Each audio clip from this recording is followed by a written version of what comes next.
avant de m'exprimer. Et c'est un problème tellement important, tellement grave que j'ai préféré laisser passer quelques semaines, réfléchir avant de venir. Voilà. Je voudrais saluer bien sûr le maire d'Ambleteuse, cher Stéphane, d'être ici. Merci. C'était un plaisir pour nous d'accueillir, vous accueillir, vous, Madame la Ministre, les personnes présentes et surtout ce collectif qui a été initié par Natacha et pour lesquels, je pense, on s'associera à vous aider à avancer, à trouver de vraies solutions sur ce grand plan et le côté humain, et c'est ce que tous voulons en priorité. Voilà. Merci Stéphane, je salue vraiment les maires qui sont aussi derrière moi. On a échangé pendant le déjeuner. Je voudrais avoir un mot aussi, parce que cette visite, je l'ai préparée avec l'équipe au ministère, les collaborateurs, et puis aussi avec l'équipe préfectorale. Je veux saluer le préfet de région, le préfet Gomme qui se cache parmi vous, le préfet de département qui est en uniforme, Vincent Agoguet qui est préfet délégué, voilà, mais j'en parlerai, et puis les différents responsables, hauts responsables, notamment les deux directeurs généraux qui m'accompagnent et qui fournissent les forces qui sont en œuvre et qui seront renforcées. Le général donc Hubert Bonneau donc, qui commande la gendarmerie nationale et son homologue qui est directeur général de la police nationale. Voilà, Louis Logier. Mesdames, Messieurs, d'abord un préalable. Un préalable pour vous dire que si je suis venu aujourd'hui, c'est parce que 72 morts, ça n'est pas tolérable. C'est un drame, c'est une tragédie. Je l'ai indiqué il y a quelques instants lorsque je me suis exprimé devant les élus. Ce matin, à l'Oltim, qui est l'office qui est chargé de lutter contre la traite des êtres humains, les enquêteurs m'ont montré les images d'une embarcation où on entendait, il y avait des dizaines et des dizaines de migrants, on entendait le cri de jeunes enfants, de très jeunes enfants, on y voyait des femmes, et on voyait des passeurs taper avec des bâtons sur d'autres migrants qui ne voulaient pas embarquer. J'ai vu ces images. Elles sont marquantes. Et on ne peut pas laisser les choses aller au fil de l'eau, parce que c'est trop grave. Ce que je veux simplement vous dire, c'est que je suis venu pour ne pas que les élus se sentent seuls, pour que la population sache que l'État se tient à ses côtés.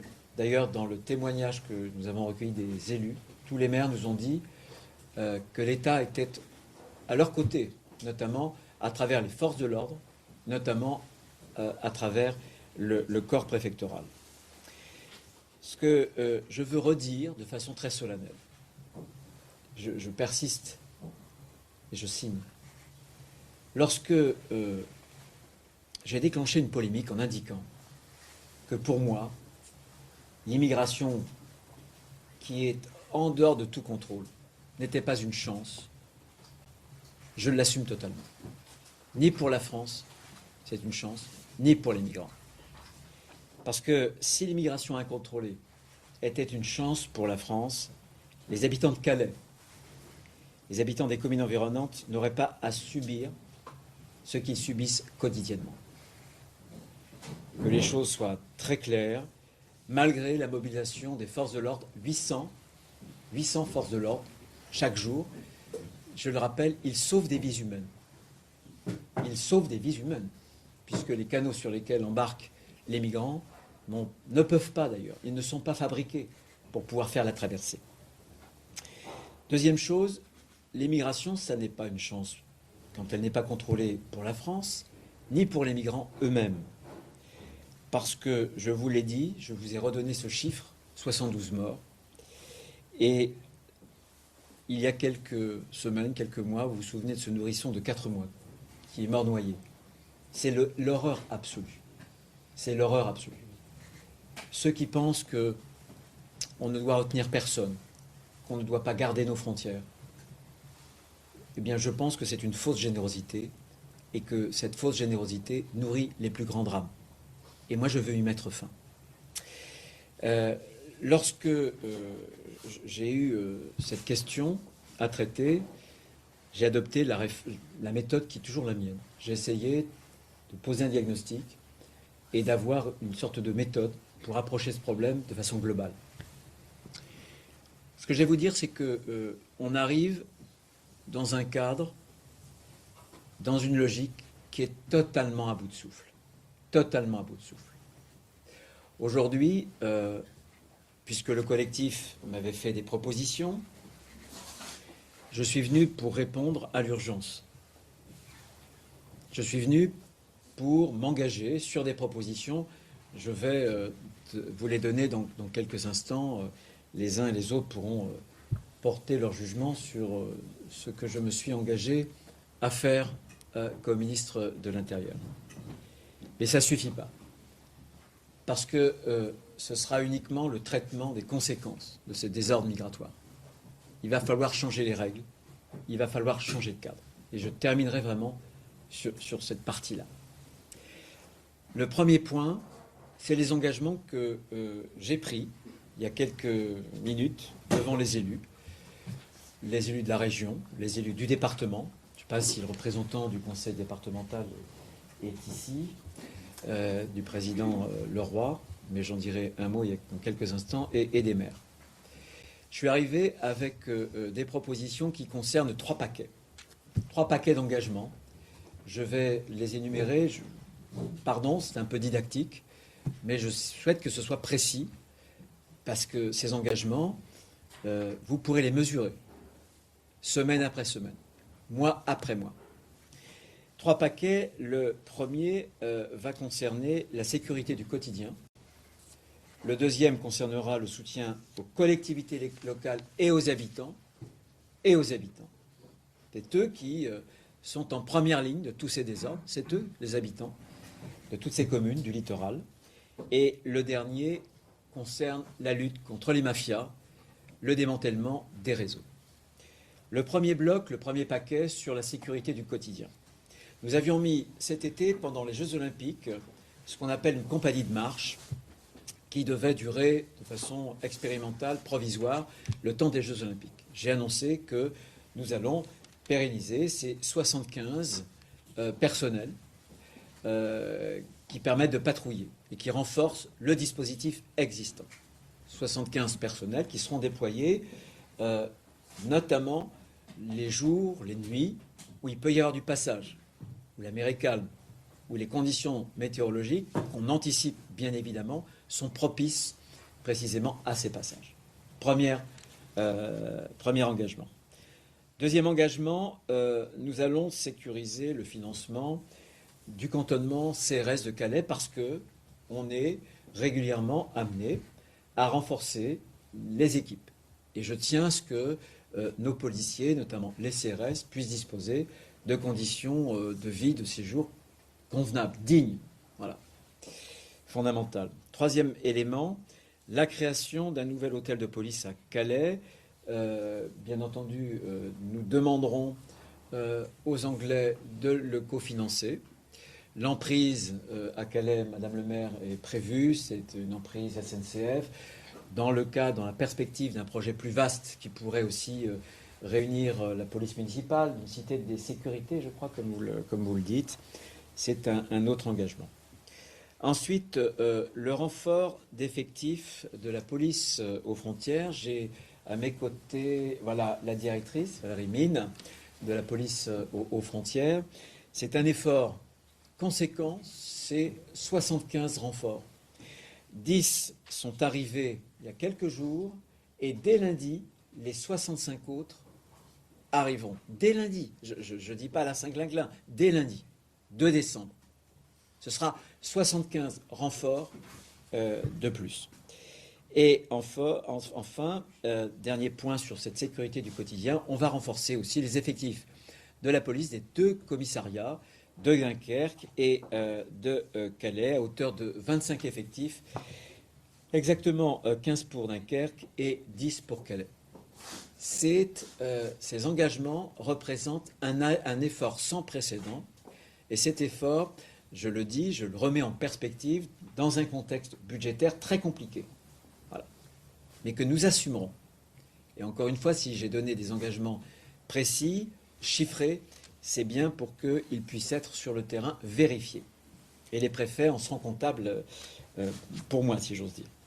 Deuxième bloc, le soutien aux collectivités, le soutien aux habitants. Nous allons demander au Royaume-Uni de cofinancer un plan, ou plutôt un fonds d'indemnisation. Il n'est pas normal que des particuliers, que des entreprises, notamment petites entreprises ou agriculteurs, aient à financer des réparations quand il y a par exemple pour l'assurance une franchise. Quand les choses se passent mal. Nous créerons un fonds d'indemnisation financé par les accords de Sandhurst, donc à négocier avec les Anglais, mais c'est une condition qui est une condition première pour précisément prendre en compte et que les habitants ne prennent pas en compte les réparations qui sont à leur charge. Deuxième élément, il y a l'enveloppe prévue pour tout ce qui est les dégâts, le nettoyage, la réparation sur les campements. Là aussi, c'est totalement insuffisant. Ce sera une des demandes que je ferai à Yvette Cooper. J'en parlerai tout à l'heure puisqu'elle sera ici, je l'ai invitée, le 9 décembre prochain.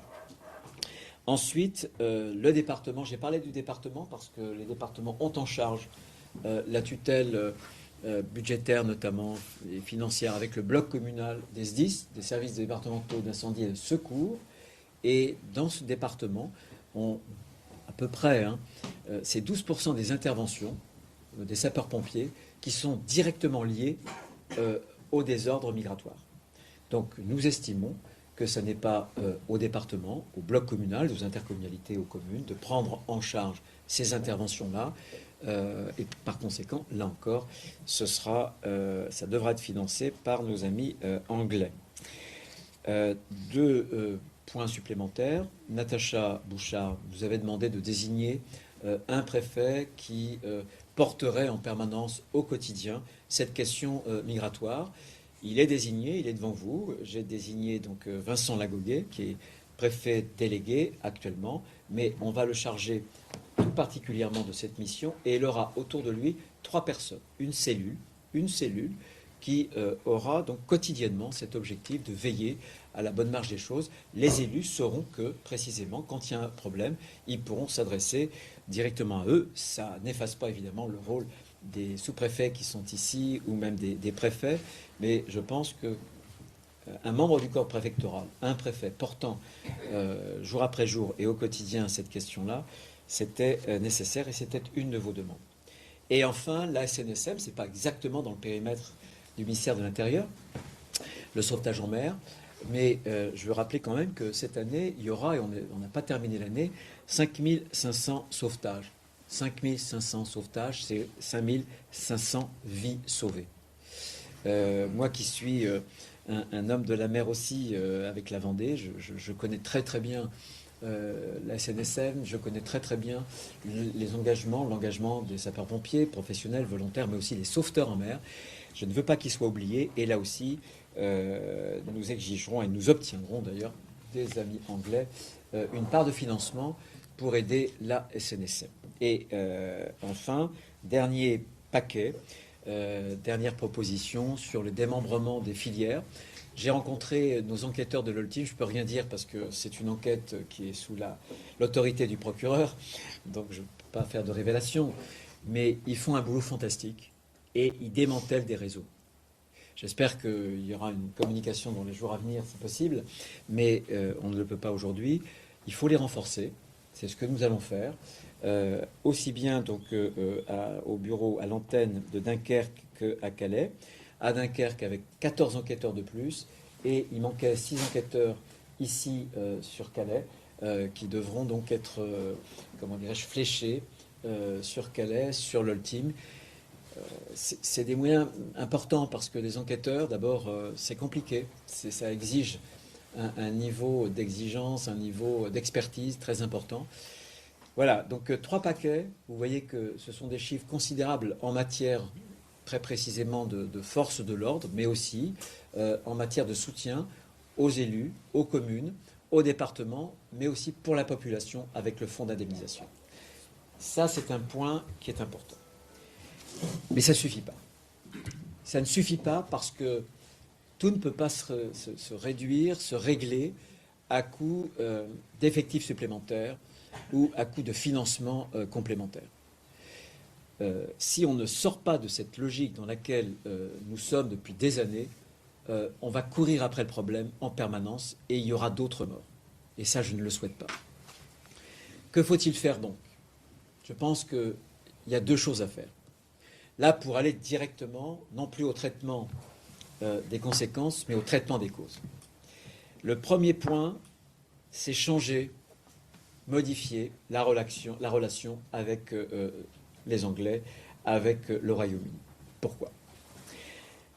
Pour le dire de façon très précise, la relation entre la France et le Royaume-Uni, elle ne peut pas se résumer à la simple sous-traitance du gardiennage de la frontière. Ça n'est pas possible. Ça n'est pas possible. Si autant de migrants souhaitent traverser la Manche, c'est parce que le modèle britannique est très attractif. Et on en connaît les éléments de l'attractivité. Et que pour l'instant, nos amis britanniques n'ont jamais rien fait pour que l'attractivité de ce modèle soit remise en cause. C'est la première raison. Tant que cette raison ne bouge pas, il n'y a pas de raison que le flux ne soit pas alimenté de plus en plus. Ça, c'est fondamental. Bien sûr que nous exigerons des financements. La France ne peut pas supporter seule. Et la France n'a pas à supporter, encore une fois, cette sous-traitance et les coûts qui en sont afférents de tout ce que je viens de vous dire. Donc c'est ce que je dirais à Yvette Cooper qui viendra le 9 décembre prochain à Calais. Et j'espère qu'on aura l'occasion d'une rencontre avec les élus pour qu'elles-mêmes entendent les doléances de ceux qui sont en première ligne sur le terrain et qui se font l'écho des souffrances de leur propre population. Donc ça, c'est quelque chose d'absolument fondamental pour moi. Il y a un bras de fer à engager. J'espère que nous n'arriverons pas là, mais on doit changer cette relation si on veut changer de braquet et si justement on veut un cadre nouveau. Deuxième élément, je parle de cadre nouveau. Là encore, la question, c'est de sortir du face-à-face France-Angleterre. Pourquoi? Parce que je pense que cette frontière-là, je parle devant un spécialiste, un très bon connaisseur qui est Jean-François Rapin, qui est sénateur, qui préside la Commission européenne du Sénat, on en a souvent parlé. Mais la frontière entre la France et le Royaume-Uni, c'est la frontière commune extérieure de l'Europe. Pourquoi la France seule? Pourquoi la France seule, puisque désormais le Royaume-Uni n'est plus un État membre, devrait supporter tout le poids de la défense de cette frontière extérieure? Ça n'est plus possible. Donc ma proposition, celle que je ferai à Yvette Cooper, et je vous dirai dans quel cadre je la ferai, le lendemain d'ailleurs du 9, le 10 à Londres, c'est que de cette relation exclusive, de ce face-à-face entre la France et l'Angleterre, nous le transformions demain en une relation beaucoup plus équilibrée entre le Royaume-Uni d'un côté et l'Union européenne de l'autre. Pourquoi? C'est la frontière extérieure. Pourquoi? Parce que sur l'ensemble de l'immigration irrégulière, de l'ensemble des flux, vous prenez les 27 pays européens, vous prenez l'Europe dans son entièreté, 30%, c'est la part de l'immigration qui vient sur cette frontière dont je vous parle, ça représente 30% des flux irréguliers de toute l'Europe. Vous vous rendez compte? 30%. Donc ce n'est pas à la France de régler ce problème. Parce que ces migrants, ils ne viennent pas de chez nous. Ils passent par la frontière belge. Ils passent par la frontière allemande. Un peu par la frontière suisse. De moins en moins par la frontière italienne, qui est désormais mieux surveillée. Mais on a un vrai souci. Voilà ce que je voulais dire très rapidement sur ce changement de cadre. C'est fondamental. Je rappelle et je conclus pour dire que si on veut traiter les causes, c'est en même temps les causes générales d'une politique migratoire que je suis en train de refonder.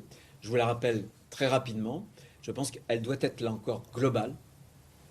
Globale. C'est-à-dire qu'il y a la dimension internationale. Nous multiplions des accords bilatéraux avec des pays pour pouvoir éloigner et pour pouvoir avoir des laissez-passer consulaires. C'est la raison pour laquelle j'ai désigné Patrick Stefanini comme représentant spécial. Il devra multiplier ces accords, et ces accords de nouvelle génération n'ont plus rien à voir avec les accords d'il y a une vingtaine d'années. Ce sont des accords très techniques, très précis, très administratif, qui exige une très grande connaissance des mécanismes de réadmission. Patrick Stefanini est un des grands spécialistes de l'immigration. C'est cette tâche que je lui ai confiée. Donc le niveau international. Ensuite, il y a le niveau européen, avec deux textes qui sont importants. La transposition du paquet immigration-asile, très bien, mais qui sera utile notamment pour les frontières extérieures. Mais surtout, la renégociation de la directive retour. Cette directive, elle est mal nommée puisque c'est l'assurance du non-retour, puisqu'elle donne aux clandestins en situation irrégulière la possibilité d'un délai volontaire de départ. Autant dire que ça efface totalement la possibilité d'un contrôle efficace à nos frontières. Cette directive retour a été prise et transposée en 2008 et ça fait des années qu'on cherche à la renégocier. Eh bien, nous avons obtenu qu'elle soit renégociée dans les premiers mois de la présidence polonaise, puisque la Pologne prendra la présidence de l'UE à partir du 1er janvier prochain. Et ça, c'est fondamental pour maintenir nos frontières. Voilà. Et troisième élément, bien sûr, qui sont l'international, le niveau européen, le niveau national, avec deux circulaires. Une première circulaire que j'ai signée, que les préfets ont reçue il y a quelques semaines, une circulaire de pilotage. Ensuite, une autre circulaire qui sera signée par moi, qui prendra la suite de la circulaire Valls en matière de régularisation estudiantine, familiale, professionnelle, métier. Et puis des textes, la transposition du paquet, je vous le disais, européen, et il faut un nouveau texte. Natacha Bouchard en a parlé ce matin. J'estime, par ailleurs, qu'il faut rétablir ce que François Hollande avait supprimé en 2012, c'est-à-dire le délit de séjour irrégulier. Parce que ça nous donnera des pouvoirs d'enquête qui permettront, par exemple, quand on a les téléphones portables, de procéder à l'identification, qui permettront surtout aussi de lutter beaucoup plus efficacement contre les filières illégales. Voilà ce que je voulais vous dire. L'objectif de ce texte-là, c'est qu'on s'assure, au moment où tous les pays européens sont en train de durcir leur législation, que ce soit les gouvernements conservateurs, que ce soit les gouvernements sociodémocrates, moi je ne veux pas que la France soit plus attractive. Et je veux que sur chaque dispositif, on s'assure qu'on est bien dans la moyenne européenne, pas plus.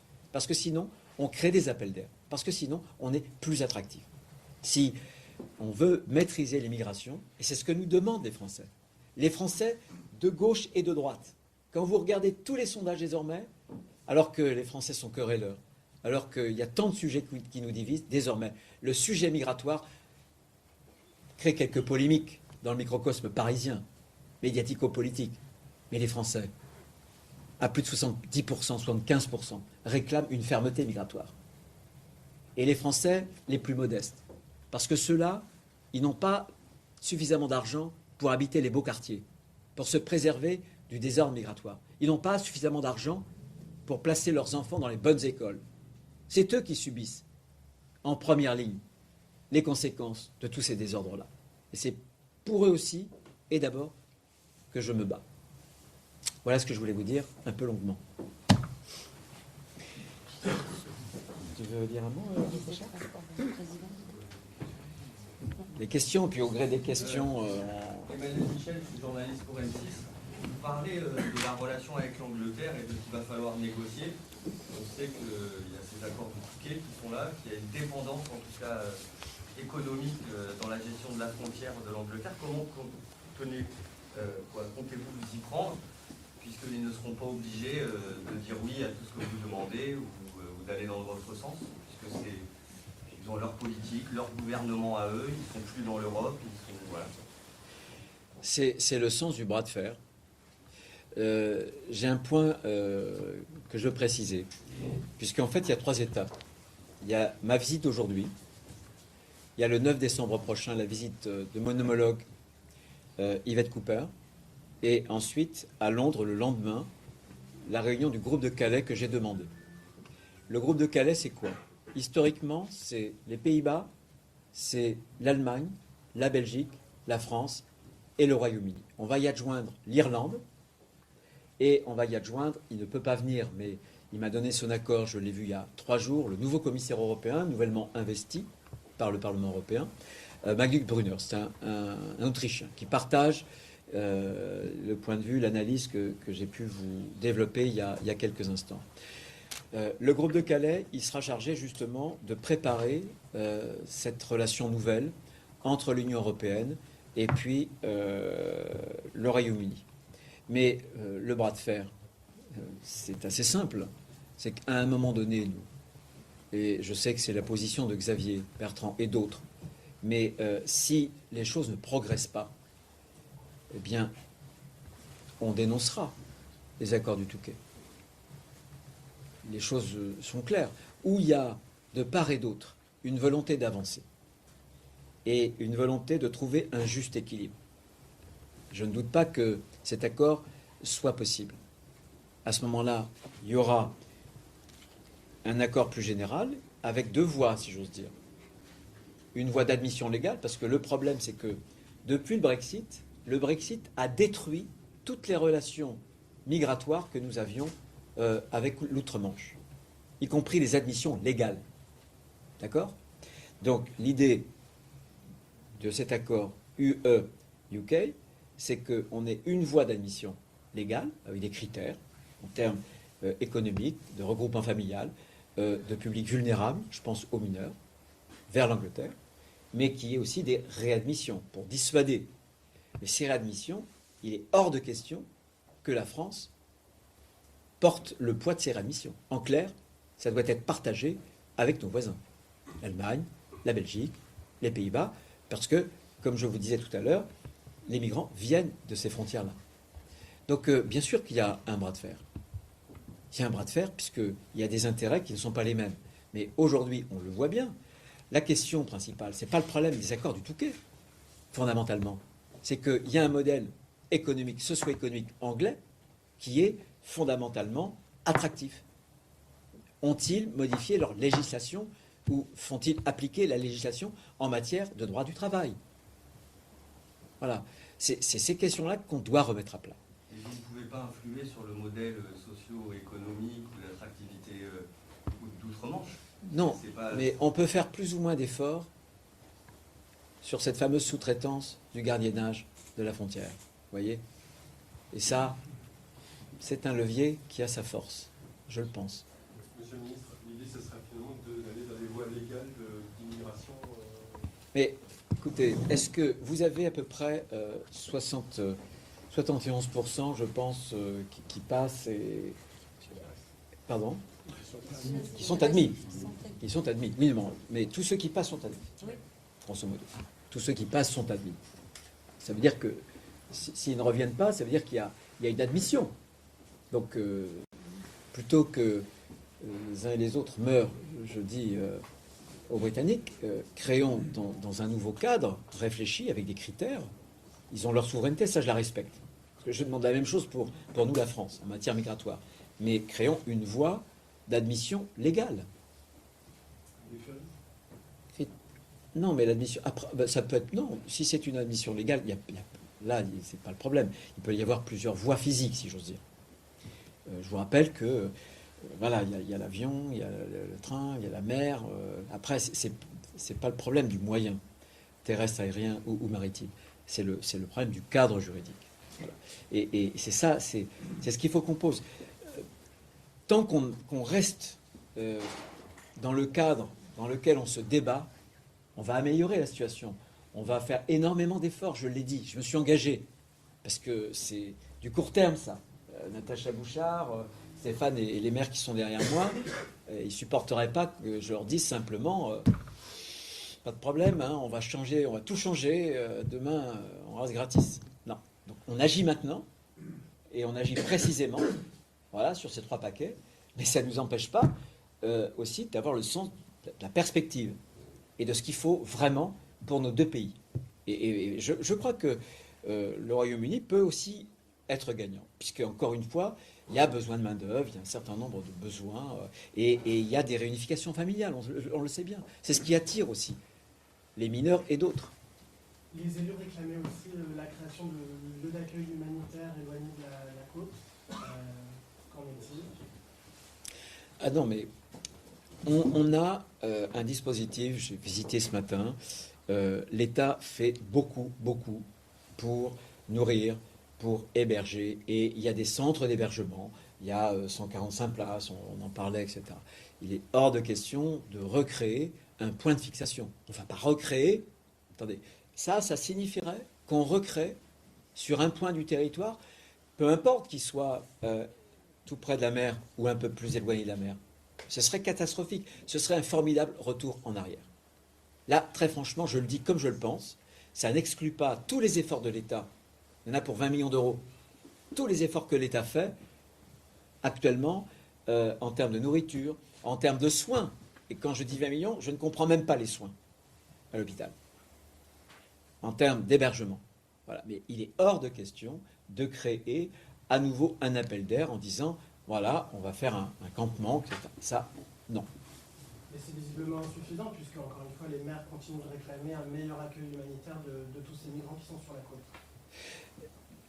Cette dimension humaine, de dignité, l'État la prend en compte. Mais ne comptez pas sur moi pour encourager des formules qui développeraient l'attractivité et qui renforceraient le problème. Vous savez, je me méfie, moi, d'une fausse générosité qui conduit au laxisme et qui conduit à aggraver les problèmes. Moi, ce que je veux, c'est qu'on règle au fond cette question-là pour que demain, il n'y ait pas à nouveau de plus en plus de noyés. C'est ça. Voilà. Il y a de plus en plus de noyés. Mais c'est bien. Le cas, et pourtant, il y a toujours eu ce discours de fermeté. Vos prédécesseurs sont venus dans la région, ont parlé de fermeté aussi, ont développé des moyens. Ça n'a jamais fait baisser la mortalité. Elle augmente plutôt dans les traversées. Mais c'est bien parce que j'ai compte d'abord les moyens que je vais mettre à disposition. Dans l'histoire, il n'y en a pas eu beaucoup à ce niveau-là. Hein. Ensuite, c'est bien parce que ce que vous me dites, c'est exactement ce que je vous dis. Je suis en train de vous dire que si on ne sort pas du modèle actuel, c'est mort. On n'y arrivera pas. On n'y arrivera pas. Donc voilà, il faut bouger. Il faut changer la donne. Moi, je veux essayer de changer la donne. Je ne suis pas en train de vous dire que j'ai une baguette magique et demain tout sera résolu. Certainement pas. Simplement, je vois la perspective et je vois la route, le chemin qu'on doit prendre. Si on veut vraiment changer les choses. Ah, excusez-moi, une dernière question, parce qu'après il va vraiment falloir qu'on enchaîne. Vous évoquiez l'attractivité de la Grande-Bretagne.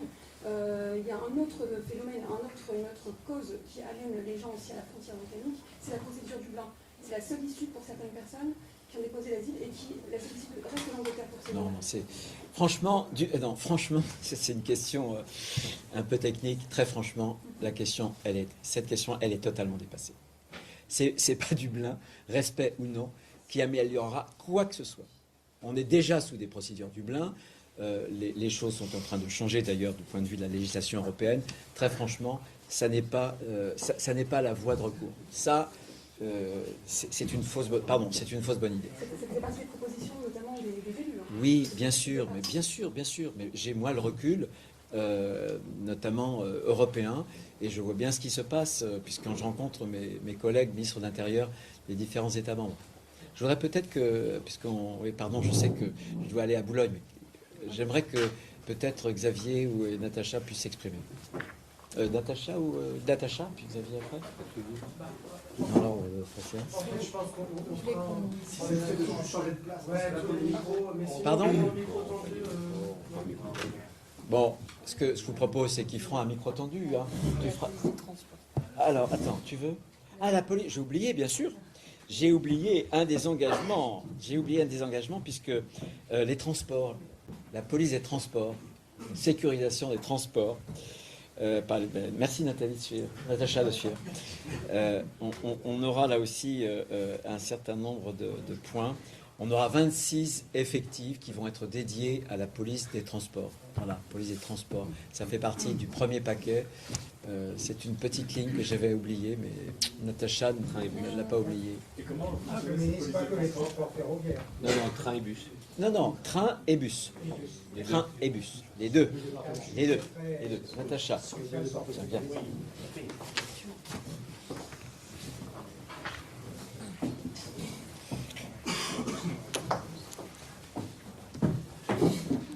au nom du collectif, je tenais à remercier le ministre de l'Intérieur d'être arrivé déjà hier en fin de soirée pour diagnostiquer et partager en fait notre vécu à nous élus, habitants, forces de l'ordre et de sécurité, et pouvoir aussi avoir les témoignages des différentes personnes impliquées dans la partie aussi humanitaire, mais aussi voilà, les difficultés dans lesquelles nous exerçons en fait nos mandats. Et si aujourd'hui il y a un appel collectif des maires du littoral, c'est parce que très clairement nos habitants sont dans un seuil d'insupportabilité et que nous sommes en fin effectivement de cycle et qu'il faut pouvoir améliorer la situation. Alors, rapporté à ce qui a été proposé par le collectif, plusieurs mesures ont été validées directement ou indirectement. Alors, on pense au préfet à immigration qui est en fait préfet des sécurités donc, qui pourra, et défense qui sera donc notre interlocuteur à côté bien sûr de nos préfets d'arrondissement, mais qui permettra quand même d'avoir une vision très complémentaire, puisque nous sommes en fait sur 4 arrondissements. Ensuite, la police des transports est pour nous un élément essentiel pour rassurer l'ensemble des habitants qui utilisent nos transports, donc auprès de la région, auprès donc des différentes compagnies en fonction des collectivités. Donc ça, c'était un point vraiment déterminant pour nous. Des renforts de sécurité qui sont annoncés, des forces de l'ordre supplémentaires, donc au niveau des commissariats, de la PAF, mais aussi des investigations pour la lutte contre les passeurs. Ces gens sont là en fait pour faire de l'économie, de la traite humaine, les emmènent à la mort et font aussi créer un climat d'économie parallèle que nous voulons éradiquer sur nos territoires, parce que nous en avons assez qu'on utilise en fait nos territoires comme ce terrain de jeu de traite humaine pour les emmener en fait se noyer. Actuellement, il faut 7 minutes pour être en hypothermie. Et donc engager les pronostics vitaux de ces pauvres gens. Pour autant, pour pouvoir affronter ces difficultés, il faut effectivement que ça puisse passer par des mesures d'éloignement de la bande littorale, en les termes du ministre, le rétablissement du délit de séjour irrégulier, qui permet effectivement à pouvoir donner aux forces de l'ordre et d'investigation des moyens pour lutter contre ces passeurs et ces filières diverses et variées qui vivent en fait de cette traite humaine. Et donc dans l'immédiateté, c'est vrai que ces mesures nous permettent d'avoir en soi, dans notre quotidien, déjà une réponse, et on pourra suivre avec le collectif quelles sont les évolutions concrètes et la façon en fait dont sont déployés et dont les résultats peuvent et pourraient déjà être constatés. Le volet, bien évidemment, c'est comme quand on soigne une maladie. Si on n'en soigne pas la cause, voilà, on a du mal à guérir. Et elle vient essentiellement en fait du dispositif qui est mis en place par les Britanniques et qui nous contraignent à devoir subir pour eux, depuis tant d'années, la régulation hypocrite en fait de leur immigration, alors que moi je vous mets au défi de façon nationale, voire internationale, à nous dire quel est le migrant qui est revenu par voie légale britannique de retour en France. Zéro. Zéro. Et donc, je suis même incapable, au moment où je vous parle, de vous dire combien sont passés depuis 30 ans, quel est le nombre de migrants qui sont passés par Calais ou par Sangatte à l'époque et qui sont revenus. Aucun. Donc, ils ont tous été légalisés. Donc, à partir de là, c'est vrai qu'on est en droit de se dire on veut remettre en cause les accords du Touquet. Pourquoi? Parce que c'est un moyen de fortement, pas de chantage, mais c'est un vrai bras de fer que nous demandons aujourd'hui au ministre de l'Intérieur de ne pas céder, sur des points qui permettraient simplement au gouvernement britannique à évidemment réaligner un certain financement conséquent, mais qu'il soit impérativement accompagné de mesures très concrètes qui puissent en fait nous donner aussi l'espoir à pouvoir réduire en fait le nombre de personnes migrantes et le flux en fait migratoire qui augmente par cet appel d'air essentiellement britannique. Donc sur l'essentiel, c'est vrai, des propositions qui ont été faites en l'état. Si toutes les propositions qui nous ont été faites aujourd'hui en réponse à nos sollicitations sont suivies des faits, ce sera le déplacement le plus positif que le territoire et que nos habitants pourront en fait avoir comme bénéfice au niveau du littoral. Et je passerai la parole au président de la région, puisque en ce sens, c'est lui en fait qui aura à répondre de la façon dont il le souhaite dans un instant. Merci Natacha, merci. Et puis merci aux maires qui m'ont accompagné.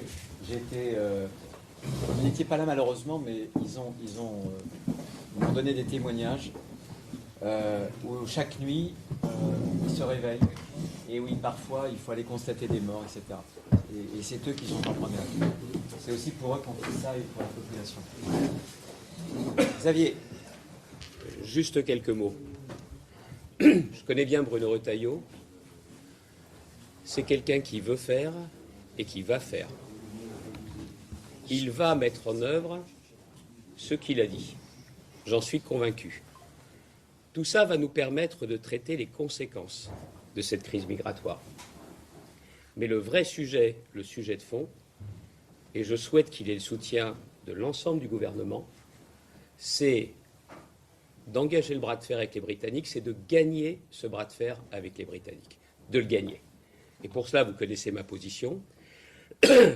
Il faut être prêt à dénoncer les accords du Touquet pour obliger les Britanniques à se mettre autour de la table et à obtenir ce que nous attendons depuis des années. La question a été posée tout à l'heure sur la responsabilité des noyés. Qui est-ce qui a posé cette question? Un tabloïd anglais? Parce qu'il y en a marre de l'hypocrisie des Britanniques. Il y en a marre. Les responsables de ces drames, ce sont les passeurs et ce sont les Britanniques. Et tout le monde le sait. Et la seule façon de régler ce problème, c'est effectivement de tordre le bras aux autorités britanniques. Les gouvernements succèdent, c'est toujours la même logique. Ils prennent un maximum de migrants, ils les font travailler, ils les payent avec un lance-pierre. Et ça les arrange bien parce que ça contribue à la compétitivité de leur économie. Voilà pourquoi, au final, ils passent. Comme l'a dit Natacha, ils ne reviennent pas. Et vous avez des dizaines de morts, il y en aurait un que ce serait déjà trop. Mais les patrons britanniques qui les embauchent, ces migrants illégaux, ils arrivent à dormir? Ils arrivent à dormir avec ces morts sur la conscience? Parce que c'est ça la réalité. Et nous, on se fait engueuler par les tabloïds parce qu'on ne garderait pas assez bien la frontière britannique pour leur compte ici en France. Alors ça commence à bien faire. Le ministre a raison d'engager ce que nous devons faire pour traiter les conséquences. Il a raison de venir avec la ministre britannique. Mais si nous voulons vraiment régler le problème, On ne peut pas continuer comme ça. Qu'est-ce qui se passe aujourd'hui? Ah, les Britanniques nous font un chèque. Ah oui. Ils règlent une partie. Vous savez ce qu'ils règlent? À peine la moitié de ce que ça nous coûte aujourd'hui. On est dans une équation budgétaire des plus difficiles qui soit. Il y a près de 500 millions d'euros qui manquent au compteur de ce que nous doivent les Britanniques avec les accords. 500 millions d'euros. Et quand il y a 20 millions d'euros que paye l'État pour assurer la prise en compte humanitaire, parce qu'effectivement, Bruno Retailleau a raison de le dire, il y a aussi aujourd'hui une logique d'humanité dans l'action qui est la nôtre. 20 millions d'euros, c'est à la France de les payer? Non, c'est aux Britanniques de les payer. Et quand on pleure pour avoir du matériel nouveau, les procédures du côté britannique sont tellement longues qu'il nous faut parfois attendre des années pour que ce soit réglé.